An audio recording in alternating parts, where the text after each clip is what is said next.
So welcome to the shop. Today it's actually the forge, and I'm in my blacksmithing corner here. You can see I have my forge table here. I built this myself last winter.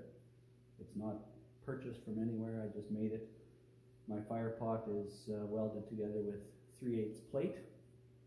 This is an old metal filing cabinet, and what you don't see through the wall is a 12-inch piece of HVAC ducting, and it really sucks. Right now, I have to keep insulation in here, otherwise all the heat from my shop just goes out the hole. That's partly because it's cold outside now, but like I say, before even lighting this now, you can feel the air moving, and you'll see as soon as we light, it works really well. But exact dimensions of all this I won't get into today. What I want to do is just light this forge.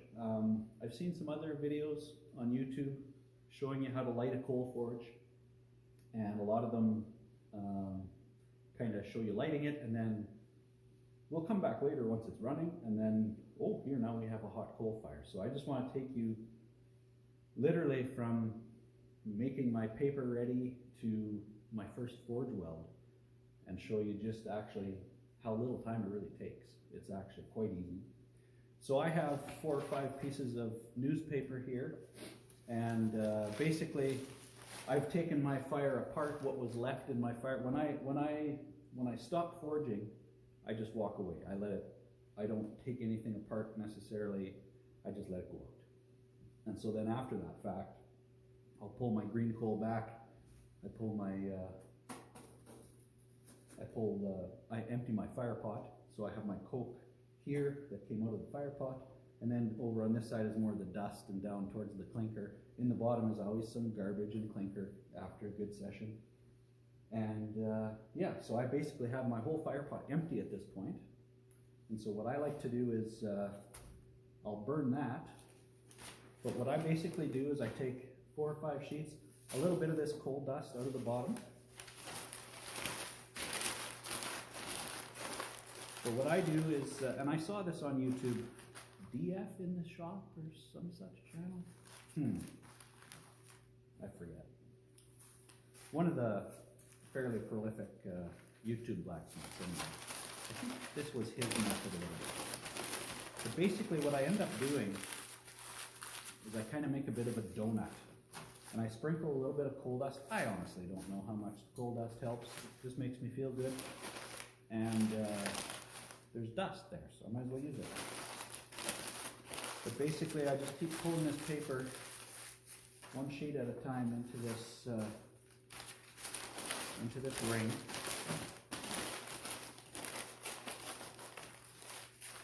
One more. This is probably enough, but I'll do one more. And basically I'm relighting the coke that was in my fire pot. So if you're starting out with just green coal, you probably need to use some wood or a torch or some other method. But the coke that was in the pot actually restarts quite easily. Just make sure the garbage is out of there. That was my clinker breaker flopping around there.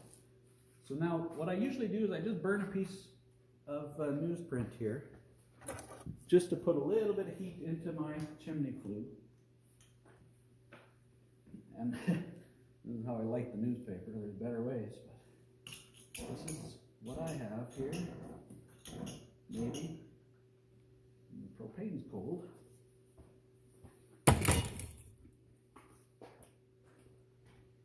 So I've got, like I say, I just throw a little bit of heat up the hole here.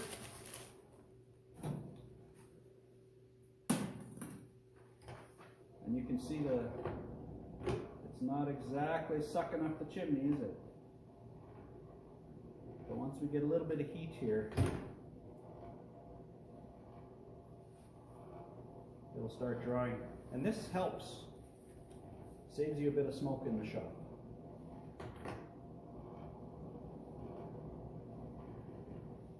depending on where the wind is from and every other time. Okay, so now I'm going to set my donut right in the middle here.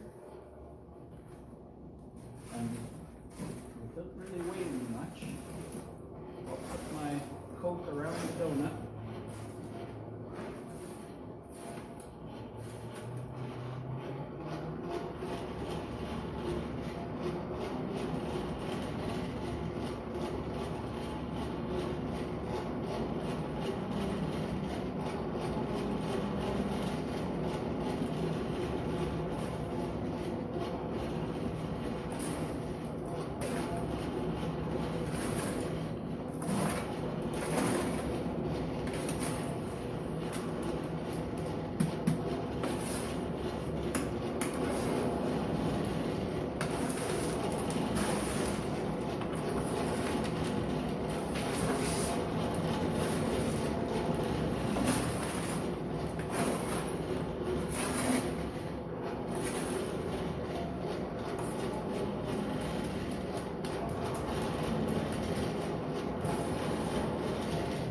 That's probably the worst that's ever worked in ever.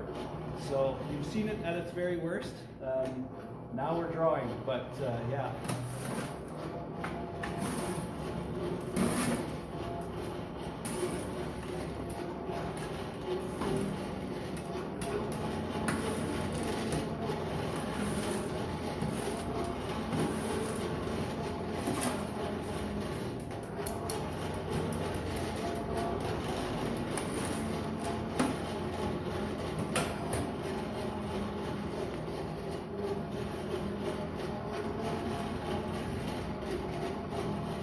See, I'm not cranking my life away here. It doesn't take that much air.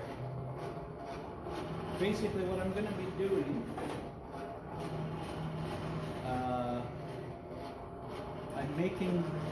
I'm making a basket twist handle for a fire poker. And so I have here 6 pieces of 3/16 with a 3/16 slug at each end, so like a revolver chamber, kind of 6-shooter, if you can imagine that, with a hole in the middle. That's kind of what this ends up being. And I cheat, I MIG weld the end just to hold it all together. But basically, I'll heat this up to welding heat, and then I'll forge weld each end and start making my handle. So you can see that wasn't hard to do, other than it really put smoke in the shop today just because of the way the wind's going outside, I guess.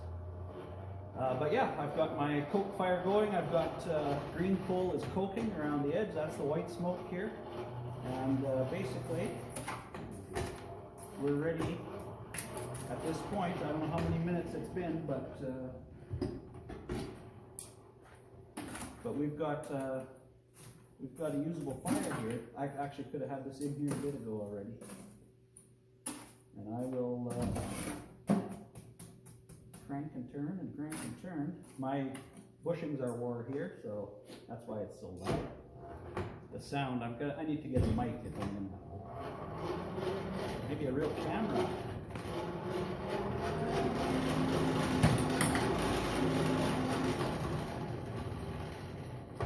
My anvil is just off camera here.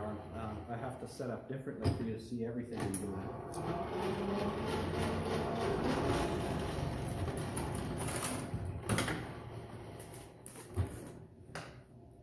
I just have borax here for flux, nothing fancy.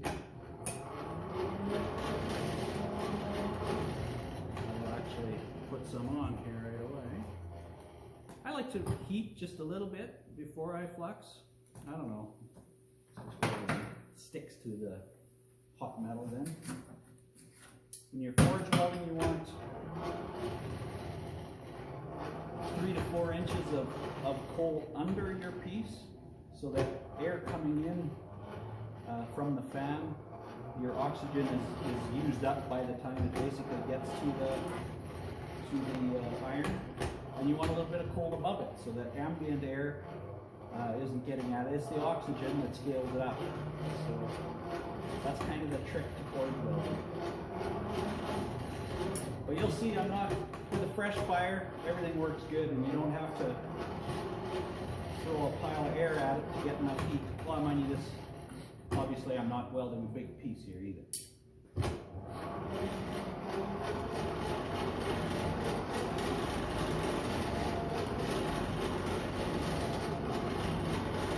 Turning this so that I can get all these little wee pieces fairly evenly worn. Make sure I have my hammer ready and my swage block. This is a nice little fire.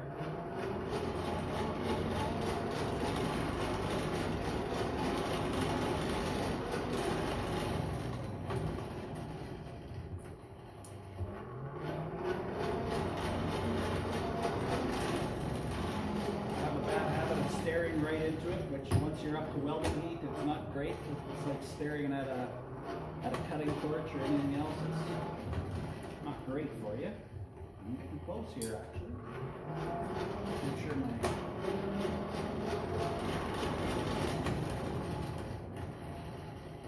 you won't see what I'm doing with my hammer. That she's starting to spark.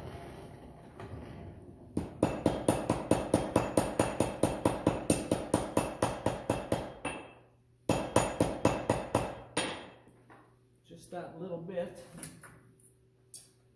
Give it one more heat. Excuse me. It's smoky in here. For what I filmed, it's literally never been that bad ever.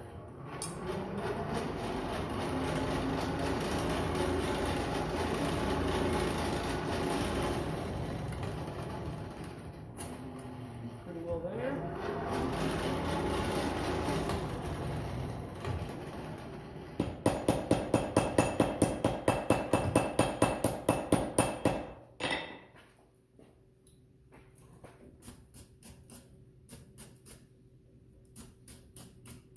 So that isn't welded super great, but you probably can't see that, but that's a forge weld, welded end. I'll keep the other end now and carry on. I'm not set up here so you can see my anvil or anything, so I won't bore you here with working for long, but I just wanted to show that, this lighting all the way up to a welding heat, and how it really doesn't take that long. I'll know now from the video how long it takes. I should say it doesn't feel long, but maybe it's longer than it feels. I might as well tack this other side since I'm here.